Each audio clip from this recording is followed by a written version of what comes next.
Hey y'all, Rajava the Ruler back with another video. If you are new here, welcome to my channel. I appreciate you for tuning in. If you are not new here, y'all already know I consider y'all my A1 day ones, and I appreciate the love and the support because y'all a real one. I tell y'all all the time, y'all the GOAT. If you are new here, my name is Rajava. I did 8.5 years in prison off of a 10-year sentence in the Department of Corrections in Florida for trafficking in cocaine. Now I know that's a mouthful, a lot of information to process at one time. If you have any questions, most of that story is posted on my YouTube channel, so you can just go check out a few of my videos, or you can drop a few questions in the comments, and if I can't get to it fast enough, my A1 day ones will get to you because, honey, they know the information like I know the information. If we locked in, ain't no switching up, and they ain't switched up yet. Before I get started and talk about, I'm sure y'all seen the topic. Disclaimer real quick, okay? Y'all already know I'm on probation. I got 10 years, unfortunately. I did 10 years in prison and they just don't want to let me go. So I got 10 years of probation as well. And one of the clauses of my probation is I have a $108,000 fine, okay? $108,000 in court fines and restitution. 6 figures. I don't even make 6 figures, but they want me to get them 6 figures. Now, I've had people tell me, oh, you should start a GoFundMe and, you know, we'll help you, we'll support you. Listen, I can't do that. I can't just hold my hand out and y'all just give me money. Like, it's not y'all responsibility to pay my probation fees. It's mine, okay? But what I have done, okay, is your girl started her Shopify store. Now, before y'all go visit that Shopify store, just know it's under construction, okay? It is not as easy to set up a website as I thought it was. All right, I've never set up a website before. It is under construction. It's coming along. We're going to get it where it needs to be, all right? We're going to add more products and services later on down the line. But it is up. So y'all go check your girl out. And that Shopify money is going to the Department of Correction because your girl needs to get off probation, okay? I'm trying to get off probation. So let's get into it. Now, normally I stick to me, what I got going on, my story, what I went through, like where I'm at now, how life is, how life was, how I got there, stuff like that. I choose to stick to me because, listen, people gonna judge you enough about the stuff that come out your mouth. So I prefer for y'all to judge me about how I feel about my own situation and my own life.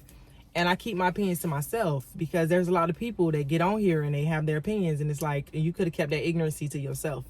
So today we're gonna talk about the TYRE Nichols situation in Memphis. I always said I was scared to visit Memphis, and now I know I would never be visiting Memphis. Not only is it the violence that you got there, it's the police officers too.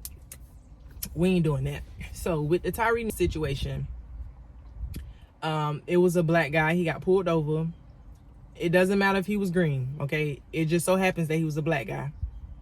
They got pulled over, and it was about 4 or 5 black officers, male officers, that pulled him over. Now, why did they pull him over?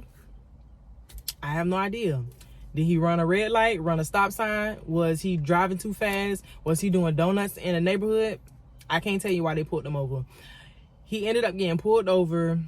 He got out the car and ended up running from them. Now, I don't know if it's true information or just some false information I got off the internet, but I did see a TikTok where they said his mother said that he was running to her house and he was about 80 yards from the house. And when they caught up to him, they beat this man and unalived him. It does not take 4 grown men to apprehend, or even if y'all felt like y'all wanted to beat on somebody, it does not take 4 grown men to beat on one person that is not fighting back. They beat this man and unalived him because of a traffic stop. And what's even more alarming is the body cam footage. And I'm going to talk about 2 parts of the body cam footage. Now, the first part of the body cam footage, you can hear him screaming for his mama. And this man's screams are embedded in my head. Like, I can still hear him screaming for his mama on the ground. And they just continue to beat him and beat him. Now, mind you, I have a very high tolerance for violence. Okay, I grew up, I had a very violent past. I fought all the time. So fighting is nothing. But watching that body cam footage, it was not 4 officers apprehending a suspect for whatever reason. That was like watching a fight.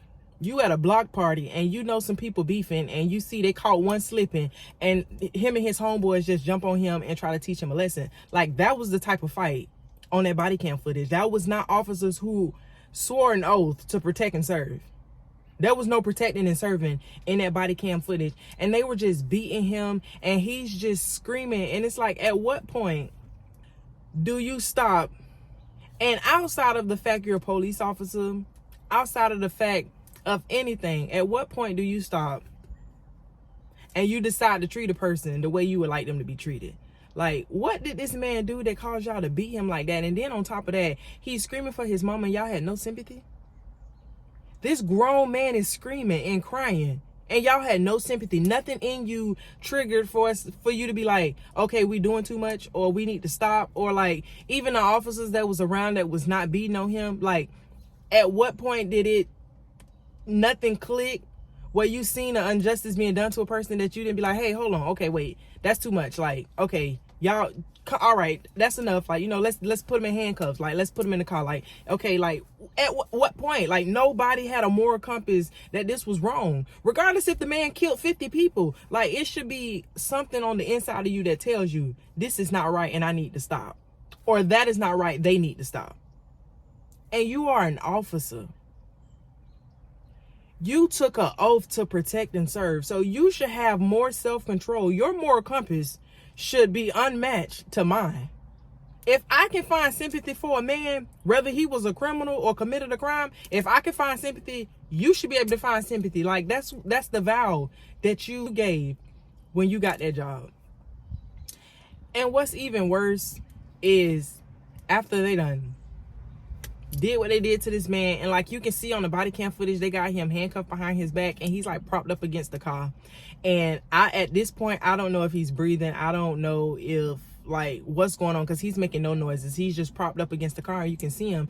And then you got these officers of the law who swore an oath to protect and serve, walking around talking about, oh, I was hitting him with them haymakers, bruh. I was hitting him with them pieces, bruh.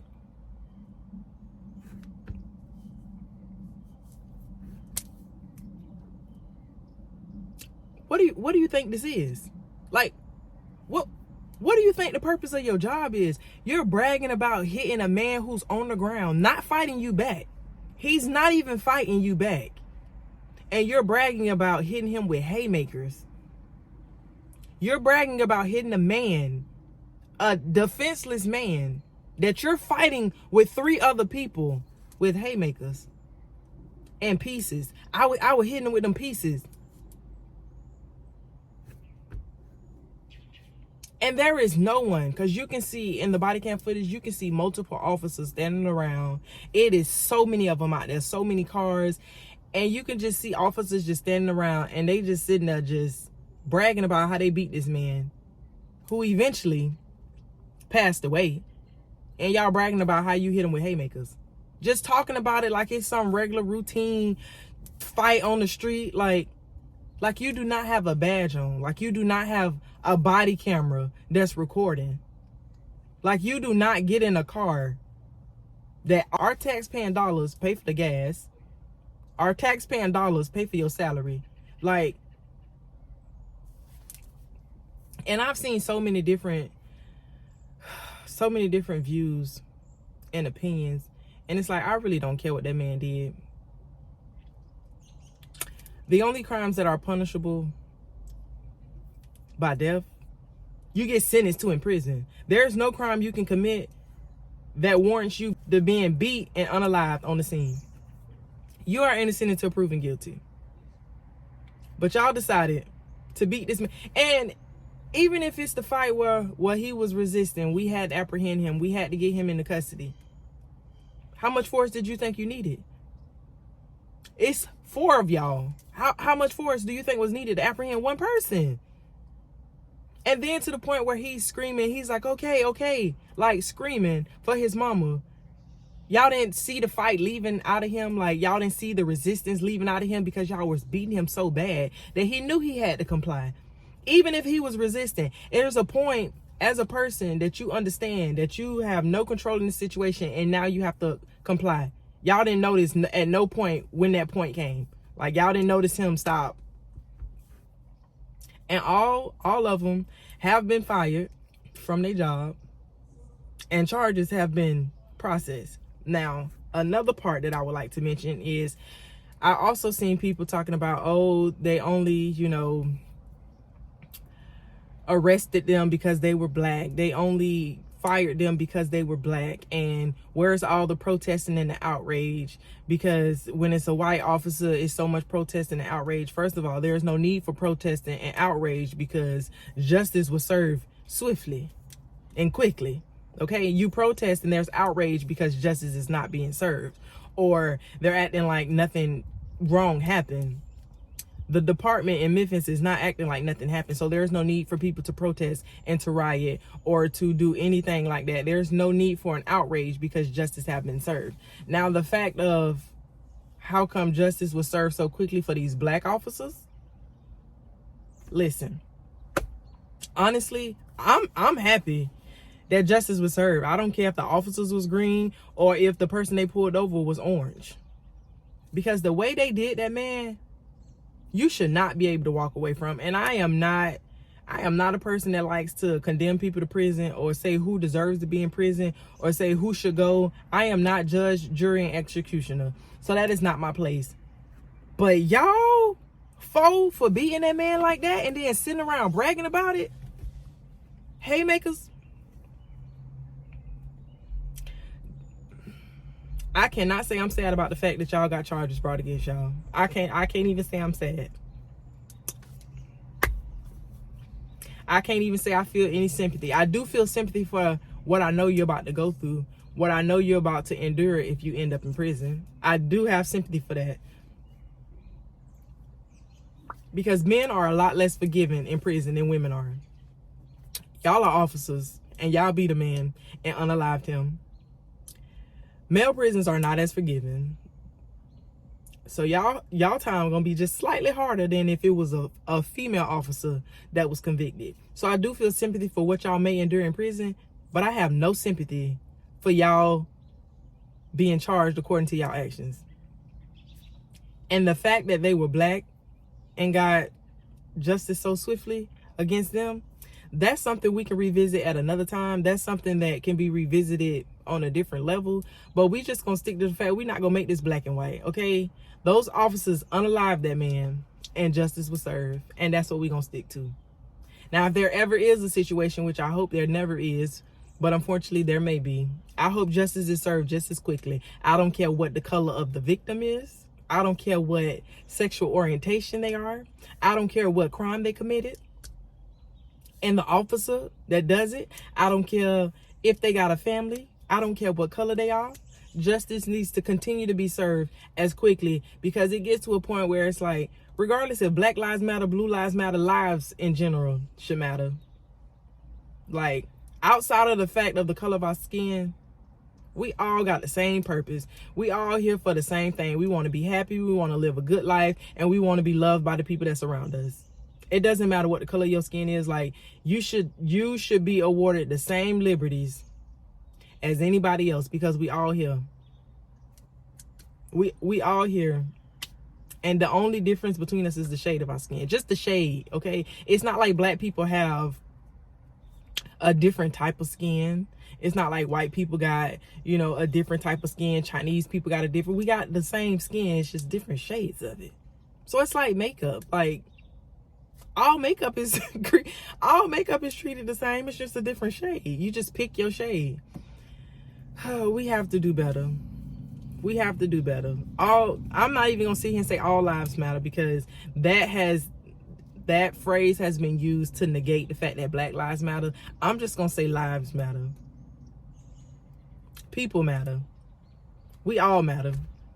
Okay?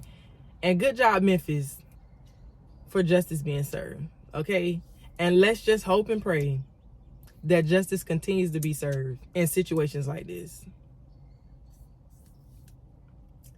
Prayers to the family. Prayers to the family. It's been real. Rajava the Ruler, out.